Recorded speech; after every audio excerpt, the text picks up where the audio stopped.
Avant de commencer, merci de bien vouloir vous abonner, de laisser un j'aime, un commentaire et bien sûr de partager la vidéo.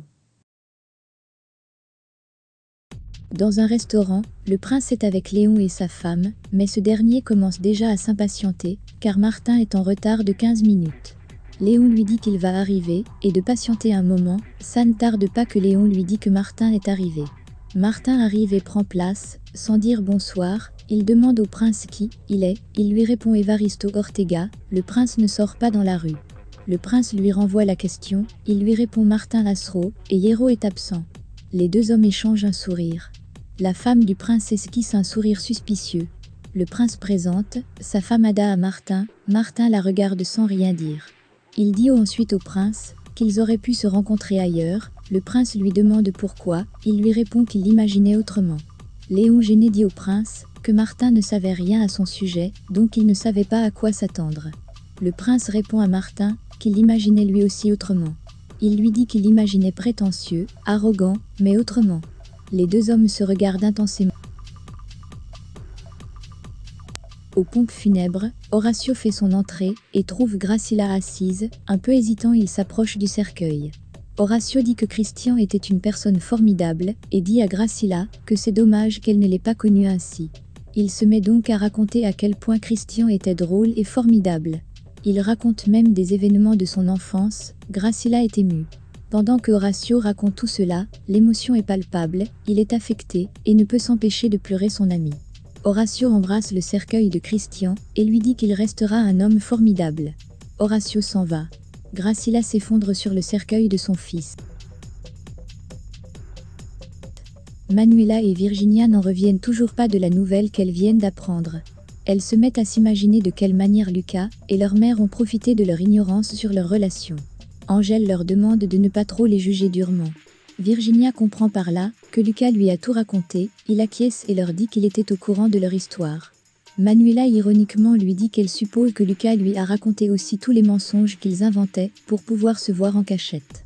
Angèle lui dit que Lucas lui a juste dit qu'il l'aimait comme jamais, il n'a aimé une femme, et que s'il a pu la retrouver à nouveau, c'est sûrement pour qu'il se donne une nouvelle chance.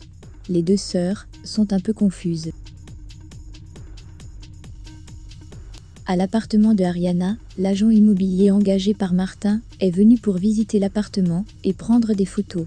Pendant qu'il prend des photos, Ariana arrive et lui demande ce qu'elle peut faire pour lui. Il lui répond qu'il est un agent immobilier, mais Ariana ne comprend rien. L'agent immobilier lui explique alors qu'il est là sous ordre du propriétaire, qui veut vendre cet appartement. Ariana lui dit que l'appartement lui appartient et que le propriétaire était son défunt mari. Le jeune homme est confus et lui dit que le propriétaire, Martin Lasro, a fait appel à ses services pour vendre cet appartement. L'agent immobilier dit à Ariana que Martin lui a dit que l'appartement est occupé, mais il veut vendre rapidement l'appartement. Il la conseille donc de chercher un autre logement. Ariana reste sans voix, elle est troublée. Toujours au restaurant, le prince et Hierro ont l'air de bien s'entendre, à tel point que Léon leur dit qu'il savait que tout allait bien se passer, car ils sont tous les deux pareils, chose qui n'a pas l'air de plaire aux deux hommes, qui lancent à Léon un mauvais regard. Léon s'explique en disant qu'ils ont une même façon de penser en affaires. Le prince dit donc à Hierro que très bientôt il aura une nouvelle cargaison qui arrive, et il espère qu'il a ce qu'il faut. Martin lui demande de quelle somme d'argent il parle, il lui répond juste 5. Martin comprend par là qu'il parle de 5 millions de dollars, il dit donc au prince qu'il a un appartement à Manhattan qui fera l'affaire. Le prince lui dit qu'il veut 2 appartements, Martin lui dit que 2 appartements à Manhattan, c'est beaucoup d'argent, le prince lui dit à son tour que 5 millions de dollars cash, c'est beaucoup d'argent. Martin lui dit alors qu'il va y réfléchir, le prince acquiesce. Ada, la femme du prince, leur dit qu'elle s'ennuie, car depuis il ne parle que d'affaires. Elle demande donc à Martin pourquoi il se fait appeler Hierro. Martin lui dit que c'est une façon de rester anonyme. Elle lui demande ensuite s'il est marié et s'il a des enfants. Martin lui dit qu'il n'a rien de tout cela, juste une mère. Il lui demande pourquoi autant de questions. Ada lui répond que c'est juste pour changer de sujet. Mike est dans son appartement lorsqu'il reçoit un appel. Apparemment il s'agit du capitaine Soto, car Mike répond que la dernière fois qu'il a vu le capitaine, c'était en soirée, et qu'il l'a vu sortir. Ça se voit à sa mine qu'on vient de lui annoncer une mauvaise nouvelle sur le capitaine Soto. Mike est sous le choc. Ariana appelle Virginia tout paniquée. Virginia lui demande ce qui se passe. Ariana dit à sa fille qu'un agent immobilier est venu visiter son appartement. Elle lui annonce que Martin l'a mise en vente. Virginia n'en revient pas, elle demande à sa mère de se calmer et qu'elle arrive tout de suite avec Manuela. Le journaliste qui enquête sur l'évasion de Jimmy est désormais sur la piste de Salvador Dominguez. En effet, Andrés lui a dit que Manuela et Salvador étaient bonnes amies. Depuis, l'organisatrice de l'événement n'est autre qu'Ariana Davila. Pour lui, c'est une piste à creuser et espère que lors de l'événement de Roca, il aura plus d'informations sur Salvador et aussi savoir quelle est sa véritable relation avec Manuela Davila.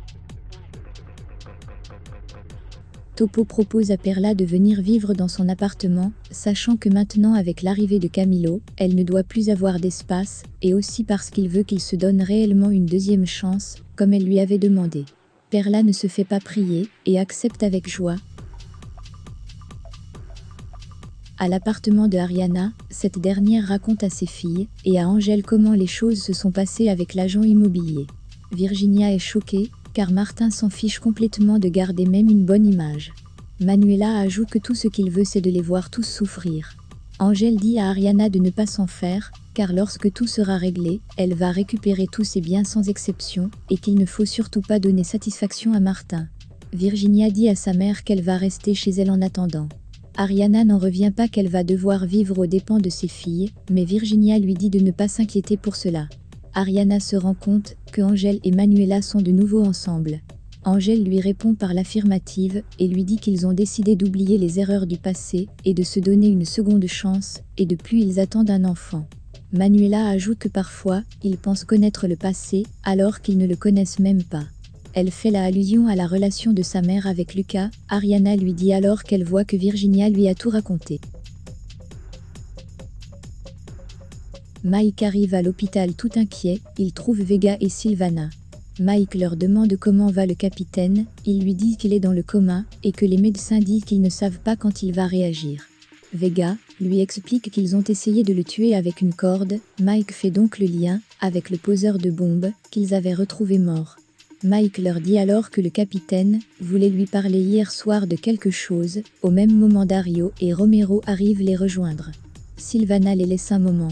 Vega demande donc à Mike de quoi le capitaine voulait lui parler, il lui répond qu'il ne sait pas. Mike reste positif, et leur dit que le capitaine Soto va se réveiller, et leur dira qui sont les traîtres qui ont fait cela. Romero lui dit que peut-être, il n'a rien vu. Mike lui répond d'un ton énervé, que peut-être il a vu quelque chose. Silvana appelle Angèle et demande à parler avec Jimmy. Angèle passe donc le téléphone à Jimmy. Silvana informe à Jimmy que le capitaine Soto a été victime d'une tentative d'assassinat et qu'il est dans le coma en ce moment. Jimmy est sous le choc. Elle lui dit qu'elle ne peut pas parler librement et qu'elle va lui tenir informé. Jimmy acquiesce. Jimmy dit à Angèle qu'ils ont essayé de tuer le capitaine Soto. Angèle lui dit alors que le capitaine n'était donc pas du côté de Hierro. Jimmy lui répond par l'affirmative et lui dit que depuis tout ce temps, le capitaine lui disait bien la vérité et voulait l'aider. Le lendemain matin au bureau, Lorenzo informe à Martin que la mort de Christian ne lui fait pas une bonne publicité. Il lui dit que depuis l'annonce de son suicide, sa façon de traiter sa famille est vue d'un mauvais œil, car beaucoup savent qu'il ne traitait pas bien son frère. Martin dit à Lorenzo que ce qui est arrivé à Christian c'est de sa faute, il a fallu qu'il fasse un choix, et demande donc à Lorenzo ce qu'ils peuvent faire pour arranger le problème.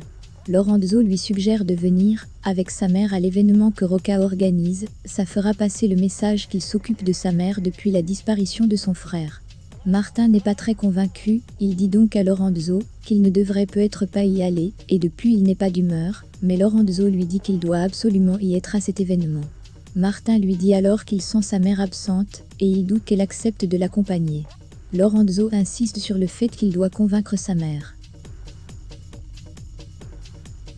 Au commissariat, l'inspecteur Cordoba fait une réunion, il se présente à eux pour ceux qui ne le connaissent pas. Il leur dit que suite à l'agression du capitaine Soto, il va être en charge du district, jusqu'à ce qu'il leur soit affecté un nouveau capitaine. Il ajoute que pour ceux qui veulent avoir des nouvelles du capitaine, son état est stable selon les médecins. L'inspecteur Cordoba ne le cache pas, et leur dit que l'hôpital est sous surveillance. Il leur dit également que tous les membres du commissariat feront l'objet d'une enquête. Vega lui demande alors s'il pense que les personnes qui ont essayé de tuer le capitaine font partie du commissariat. Cordoba lui répond par l'affirmative. Après cela, il renvoie tout le monde à son poste. Vega se rapproche de Mike et lui demande s'il a une idée de qui aurait pu vouloir du mal au capitaine. Bien évidemment, Mike ne lui dit rien du tout.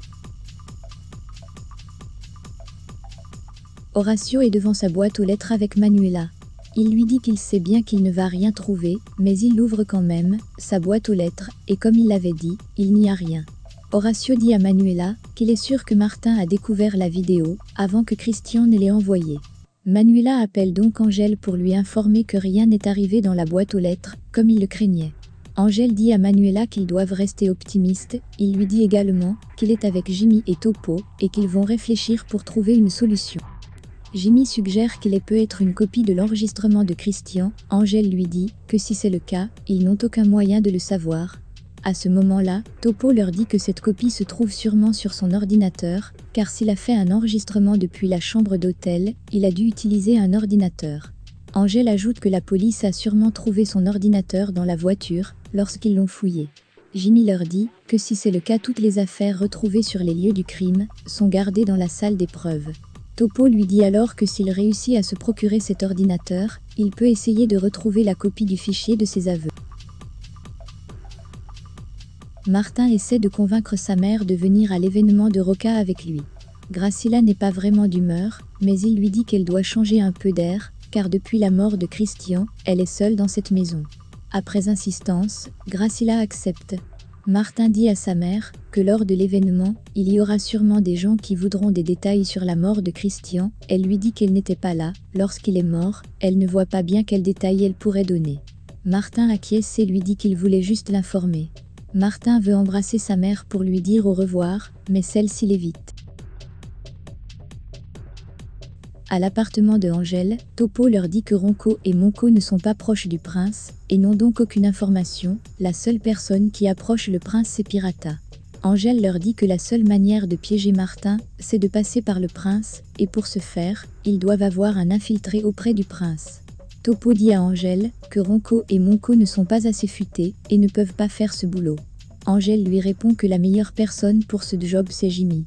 Jimmy est choqué, mais Angel lui dit qu'il peut se faire passer pour un ancien flic qui a changé de côté et qui peut les aider en leur donnant des informations sur la police.